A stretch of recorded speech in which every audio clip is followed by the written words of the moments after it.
Silver-Eyed Girl's Godly Companion by Mr. Unorthodox, Chapter 4. Looks kinda cramped, doesn't it? Yang said as she and her new team stood at the doorway of their new shared place. It was mid-noon and they were just dismissed from the final part of the initiation, the forming of the teams, and now looking at their new living space. Though there's not much space to begin with, and they weren't much happy about that fact. Weiss, a person used to a large space, was the first to complain. Do they think that this place is adequate for 4 people to live in? And our belongings won't probably even fit in here, she complained with an eyebrow twitching. Maybe if you haven't brought your whole room with you, then we might have possibly been able to manage, Blake said while reading a book, pointedly ignoring Weiss's irritation. She then threw a quick glance to the room, seeing the room for the first time. With a winch, she quickly added, I gotta agree with the Schnee, though. Our stuff won't fit in here. How about we set up? Ruby was about to suggest something before Naruto spoke up. How about I help you expand? Ruby then quickly went into her and Naruto shared a soulscape and gave Naruto an illegally adorable, inquisitively look. You can. Wow, I still sound weird. Anyway, you can do that? Of course, I can, dear. I am, according to Kakashi, a person who can fix mostly anyone's problems. Though he also called me a person who has trouble looking over his shoulder, he said proudly at first before mumbling the last part. He then brightened once more. A little Winjutsu here, a small time and space alteration there, and your comfortable troubles are gone. Hmm. You sound like an advertisement. Ruby's comment made Naruto falter, but he immediately perked up when Ruby continued. Thanks, though, you're always trying to help me, even with the smallest things. Naruto then grew bashful. Aw, geez, you're welcome. Besides, you're my awesome wife, so of course I'll always try and help you. You're the greatest thing that's ever happened to me. He grabbed her hands and squeezed them gently while giving Ruby a soft smile, a gesture she returned. Still, thanks. Love ya. And with that, and a kiss to Naruto's cheek, Ruby left the shared soul space, leaving a goofily grinning blonde. Love ya too. Coming out of her trance, Ruby noticed the slightly amused, impatient, and curious look directed at her, coming from Yang, Weiss, and Blake, respectively. She suddenly grew herself conscious from all the look she's getting. What? Your idea. What is it? Weiss growled, asked in frustration. She was an heiress, and heiresses do not growl. Thank you very much. Spacing out for a few moments, gaining a hazy-eyed look as if unfocused on the outside world, and when they do return from their spell, they aren't aware of what happened. Oh, she's like the character from the book I'm reading, Blake thought to herself somewhat excitedly while still keeping an aloof look. Right, that. Ruby trailed off, unsure of how to continue. Just tell them to wait outside and not to worry, Naruto supplied. Oh, well, just wait outside and don't worry about anything. I'll handle everything, as she told her new roommates. Yang gave her a thumbs up and went outside to try and get comfortable while waiting, while Blake and Weiss gave her wary looks. Weiss more so than Blake's. All right, was all Blake said, with a tad suspicious, but decided to trust her new leader. I can at least get on with my reading. Grace was about to voice her discomfort with the idea, but thought better of it.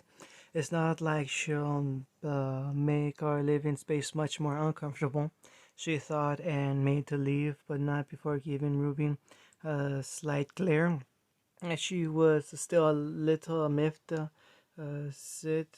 not being made leader, but gave the headmaster's decision some faith. He wasn't the headmaster for nothing, after all, and she did show some good qualities. Don't worry, Ruby said to Weiss. It'll only take 4 hours at most. Naruto supplied 4 hours at most. Ruby continued, ushering Whis outside, making her glare even more annoyed. Now what? She asked Naruto. Naruto, after making sure that everyone was out and not gonna barge in, released his hold on Crescent Rose and turned to Ruby with a raised eyebrow and a grin. Now? Well, now you'll tell me how to design each and every room. Outside Team Ruby's storeroom, 3 hours and 37 minutes later. Ugh, I'm bored. Yang moaned out, sprawling out her limbs at her sides, now bored of playing her scroll. She then turned to her two teammates. Hey guys, wanna play the let's make out with each other and see if we're compatible game? It'll be fun, she suggested to Weiss and Blake while wiggling her eyebrows suggestively.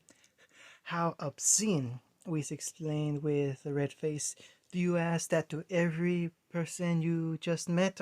Such lewdness. Blake's answer was a blank look, though there was a faint red tinting her cheeks. What a pervert. Though I guess I'd be a liar if I said I wasn't one. Everyone is one, after all, she thought to herself. Upon hearing Weeze's comment, Yang scoffed. Of course not.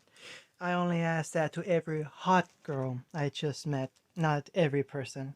She crossed her arms at this, losing her insulted look, and replaced it with an appraised one, while at Blake and Weiss up and down. I mean, you two are one of the hottest girls I've ever seen, bar myself, of course.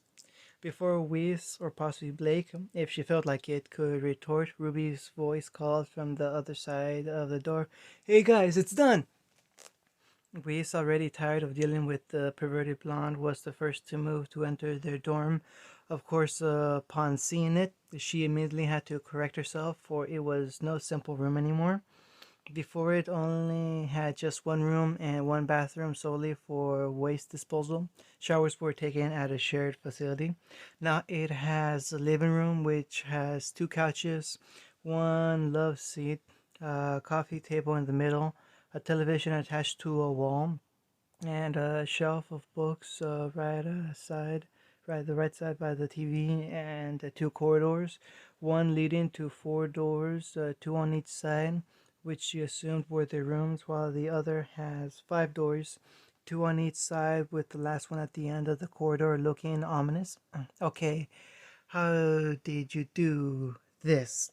We said, after a couple of moments of awe, indicating to their new door, not one anymore, more like an apartment. Please tell me there's a game room in one of these doors. Yang, the one who asked the question, was pointing at the corridor with four doors. Nope, those are the bedrooms, Ruby said before pointing to the other corridor. The recreation room is over there. Sweet. How is this even possible? Is this their semblance? Then what kind of semblance is it? Blake thought to herself as she moved closer to a couch and sat down. This is comfortable, she said with a small smile. Ruby put her hands on her hips and puffed her chest. Only the best can be bought for Team Ruby. She then looked at Blake and Weiss. Yang, after finding the right room, was already in the recreational room. Why don't you guys unpack? Your names are on the door of your rooms. With a sigh, Blake stood up and went towards her room, but not before throwing the couch a subtle longing look. Goodbye for now, comfortable couch. Very well, but what will you be doing? We said as she stood up and looked at her partner. Me? Well, already unpacked my stuff, so I'm gonna do a little exercise. Ruby said exercise how to play better at video games, she thought to herself. We smiled faintly, completely misunderstanding what Ruby said. Not that it's her fault. She said, keeping in shape is very good. I'm glad you're taking initiative, yeah. I mean, I gotta keep at it if I want to beat my uncle one day. I'll leave you be then. If anyone needs me, I'll be in my room. Alright, now time to murder some video game characters.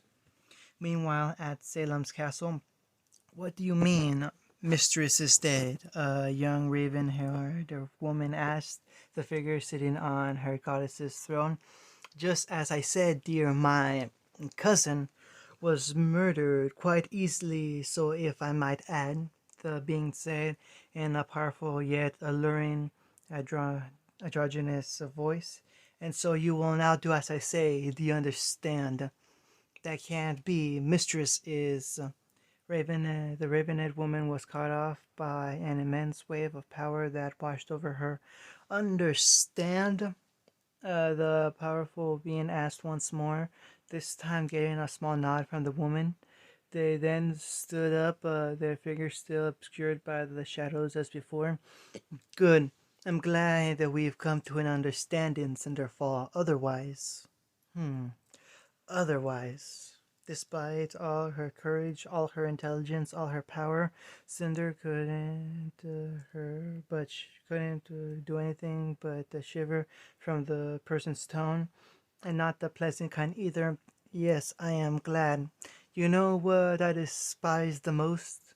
They suddenly asked, interrupted Cinder, but didn't wait for an answer. Liars, especially those who lie to themselves. So save your breath and prepare yourself. Now let's talk about my cousin's convoluted plan. Yes, well, nighttime, Beacon Academy, Team Ruby, Storm, Ruby's room. Ruby Rose, currently in her sleeping attire, was in front of a mirror brushing her longer than usual hair. I should get a haircut soon, she mumbled quietly. Naruto, currently lounging on their bed, heard what she practically whispered. He sat up and said, I think it suits you. What? She asked, a tad surprised at Naruto's sudden comment. Long hair. I think it suits you. You look more beautiful with long hair, he said once more, though a little more clear. Really? I mean, it's kinda uncomfortable and messy and hot, and I'll look too much like Mom. As she mumbled the last part, she looked down at her feet. I mean, I really love Mom, and I'm really thankful you brought her back and made our family complete again. But, Naruto asked. Ruby sighed. It's just that it'll seem like I'm just a complete copy of Mom, just Summer Rose 2.0, not Ruby Rose 1.0. I mean, I want to be just like Mom, but I don't want to be her. I want to be my own person. I want to make my own legend, you know? Naruto snickered, but before Ruby could admonish him for it, he spoke. Sorry, you kinda triggered something, but yeah, I get ya. But you don't have to worry about all that stuff. You might think that it's like that, but it isn't. Whenever I see your face, you know the first thought that came into my mind? What? Ruby asked. That I'm lucky that I'm married, bonded to you, the most unique person I've ever met. A one in a million lifetimes. You might look like an amalgamation of Summer and Tyann, but you're your own person. Believe it. He finished looking at Ruby from across the room. He then lay down, and Ruby joined him not a minute after. I'm still having my hair cut, Ruby said after a few moments of silence. She then added, it's uncomfortable. If it wasn't for his wife's adorable yet still terrifying glare, Naruto wouldn't have relented. Fine. I still stand by what I said, though. After a few moments of silently laying down and being spooned by her husband, Ruby suddenly remembered something. I just remembered. Why did you take so long? And no, I didn't have the time to read the PT scroll. Well, besides getting caught up in other worldly gossip, packing up your and Yang souvenirs took a while, and no, I'll give it to you tomorrow evening. Also, I've got great news. Ruby then sat up and looked at her husband. What is it? She asked. I'm pregnant. Ruby's answer to that was simply a deadpan look, which got her husband to correct himself. Sorry, but you kinda set that up. He cleared his throat when Ruby's blank look impossibly intensified and spoke once more. Anyway, I can finally walk freely in public. Ruby's blank look shattered. Really? She stuttered. This was, after all, big news. Him being able to freely do so now meant that those major threats that he told her about were gone. That's great. I know, he said before laying down while bringing down Ruby with him. He then let out a sigh and spooned Ruby once more. Sometimes I wish I wasn't a god, so that the lives of my loved ones, your and your family's lives, won't be at risk, you know? But then I thought if I wasn't one, then how the hell, swear jar, am I supposed to meet you? I can't. Which is why I'm glad I am one, you know? So I guess I'll just have to protect you all. Where did all that come from? Ruby asked. Don't get her wrong, she was touched by what he said, but he just said that out of the blue. I don't know, maybe stress, he suggested. Maybe I'm reassuring myself. Maybe it's my fear talking. Fear of losing you guys to people who are out to get me. Ruby rolled herself and looked at Naruto in the eyes. She said, there's no need to be scared. You know that we can protect ourselves. And if it's an enemy out of our league, then we know. I know that you can defeat them. You won't lose us. You won't lose me. Not even after 100 million lifetimes. And if I do get lost, I know you can find me. And even if it takes another million lifetimes, I'll wait for you. And I will never keep you waiting, he said, and then lowered his head and touched his lips to her, sharing a tender kiss with his wife. When the kiss broke, he looked at the silver pools that were Ruby's eyes and said, I love you. You're the greatest person, and I will never love another. Even if I reincarnate, I'll just go back to you, my precious gemstone. I love you too. I don't have anything to say besides that. Ruby ended with a red face from what Naruto said and an awkward chuckle. Alright, he said. He then shifted Ruby so that she was facing the way he was and brought her close to him. He reached over and turned off the bedside lamp, kissed Ruby's head, and whispered to her, Good night. Good night, Ruby said before she drifted off to sleep. Next day, Team Ruby's dorm. It was early in the morning with the sun having just risen, birds chirping, and 4 ringing alarm clocks, each accompanied by groans. As the 4 girls were slowly getting to their feet, a blonde could be seen cooking and singing and shaking his booty in the kitchen with an orangeette sitting at the kitchen table waiting eagerly. Making pancakes, making pancakes, making pancakes. That's what I love to make, making pancakes. Morning, Ruby Yang and Ruby's teammate. He cut off his song as he noticed Team Ruby slowly trudging into the kitchen. Weiss and Blake immediately went stiff and made a move to prepare themselves against the horned and tailed stranger who was wearing a frilly pink apron. Ruby and Yang, however, you do know it's too damn early, right? Screw that. I'm up now anyways. You cooking banana pancakes? Yang asked, getting a nod for an answer. Sweet! Ruby, finally awake enough, sat down at the table beside Yang. Morning, Naruto. Yang, Blake, Weiss. Noro, wait. As she said, finally taking notice of the eccentric orangeette. What are you doing here? Well, as Nora was about to start explaining herself, a voice cut her off. There are 2 strangers inside our kitchen.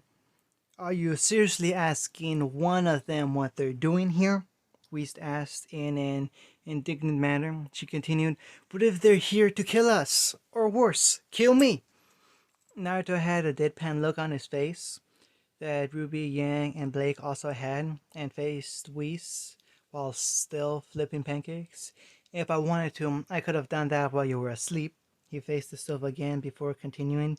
And the only one dying here are your taste buds, 'cause they're gonna be drowning in flavors. He finished with a flourish of the spatula he was holding, eliciting a giggle from Ruby, Nora, and Yang. Also, we worked with Nora yesterday, remember? Yang reminded Weiss. Naruto then handed her a stack of pancakes. Aw, thanks. Oh, where's mine, Foxy? Nora asked while raising her right hand. The young blonde man handed her plate. Thank you. Strawberry pancakes? Thanks, dear, Ruby said after receiving her own stack, oblivious to the shocked face of Weiss and Blake's wide eyes. Nora? Well, she's Nora. Enough said. Dear, what do you mean, dear? Who is this? What's he doing here? And will you stop cooking pancakes for a freaking moment? Weiss questioned again. She was an heiress, and heiresses never scream. After a moment of silence, Naruto asked her, "So you don't want pancakes? Well, what do you want? I can make you some French toast if you want." Finally giving up, we said, "You know what? Yeah, that actually sounds nice." She then sat down next to Ruby and sighed, "Morning, everyone." Naruto then looked at Blake and motioned to an empty seat with a plate waiting in front of it. "Sit down, yeah? And what do you want? Pancakes, waffles, hash browns, fresh toast? Just say it." Blake, completely weirded out by the situation, just plopped down tiredly on the indicated seat. Do you have any fish? With eggs, if able? And fried?" Naruto then created a clone to take over the stove, pointedly ignoring Whis and Blake's wide eyes, and sat next to Ruby and began eating his own plate of pancakes. After a few moments of tense silence, he spoke once more. "So, how was yesterday?" Before anyone else could answer, Nora did it for them, with a full mouth and wild hand gestures. Yeah, now going to the hellhole that's called Nora's imagination. Back to the story. Before Nora could continue on recalling her version of what happened, Weiss interrupted her. "I really hate to interrupt you, but it seems that we're out of time. Is lacking for you to finish your take. We must take our showers now." She then rounded to the still eating Naruto with a finger pointed at him. "And don't think I've forgotten about you, stranger." "I went stranger," Ruby said. "He's no stranger. Well, maybe to you guys, but Yang and I know him." "Then who is he?" they asked, finally finished with her wonderful breakfast. "He's my husband." "Huh? Oh, what? Congratulations!" were the reactions of Blake, Weiss, and Nora, respectively. The first two then looked at their team leader with shocked faces before the two could ask her their questions. A shifty ringing sound could be heard. "You five better start getting prepared. It's 8 sharp, 1 hour until classes," he said, spurring Team Ruby to get to their rooms, leaving Nora, who was still eating, and himself, who just finished in the kitchen. He then looked at the happily munching Valkyrie with an amused cock of an eyebrow. "Want more pancakes?" "Yes, please." End of chapter 4.